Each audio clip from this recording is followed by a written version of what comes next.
ఒక మంచి కార్యక్రమానికి మన పల్నాడు జిల్లా పోలీస్ యంత్రాంగం శ్రీకారం చుట్టారు.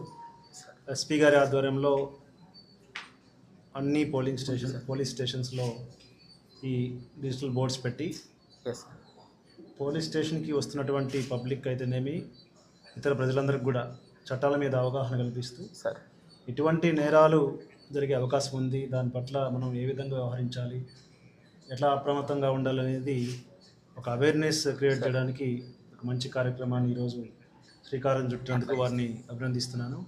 నమస్తే సార్. చాలా వరకు మనము ఏ సందర్భంలో ఎలా రెస్పాండ్ అవ్వాలో తెలియక నేరాల బారిన పడుతూ ఉంటాం, అంటే మోసాల బారిన పడుతూ ఉంటాం. కొన్నిసార్లు క్షణికావేశంతో ఏవో తప్పులు చేస్తూ ఉంటాం. చదువుకునే విద్యార్థులు చిన్న చిన్న వాటికి భయపడిపోయి ఇదే జీవితం అనుకొని వారు ఒక కఠిన నిర్ణయాలు తీసుకొని ఇబ్బందులు పడే పరిస్థితి ఉంది. అట్లాగే యువత ఈజీ మనీకి అలవాటు పడి నేరాలు పాల్పడే అవకాశం ఉంది. అలాగే ఈ మధ్యకాలంలో అంటే గతంలో కొన్ని కారణాలతోటి ఈ గాంజా సంస్కృతి ఎక్కువైపోయింది అన్ని చోట్ల. దాన్ని పూర్తిగా కంట్రోల్ చేయవలసిన బాధ్యత పోలీస్ యంత్రాంగం మీద ఉంది. ఆ దిశగా ఎస్పీ గారు చర్యలు తీసుకుంటా ఉన్నారు. ఈ సందర్భంగా ఒక మంచి కార్యక్రమాన్ని ఈ పల్నాడు జిల్లాలో ప్రారంభిస్తున్నందుకు సిబ్బందిని, ఎస్పీ గారిని, పోలీస్ వారందరినీ, శాఖని నేను ప్రత్యేకంగా అభినందిస్తున్నాను. ఇంత మంచి కార్యక్రమానికి నన్ను ఆహ్వానించినందుకు ఎస్పీ గారికి నేను ధన్యవాదాలు తెలియజేస్తున్నాను.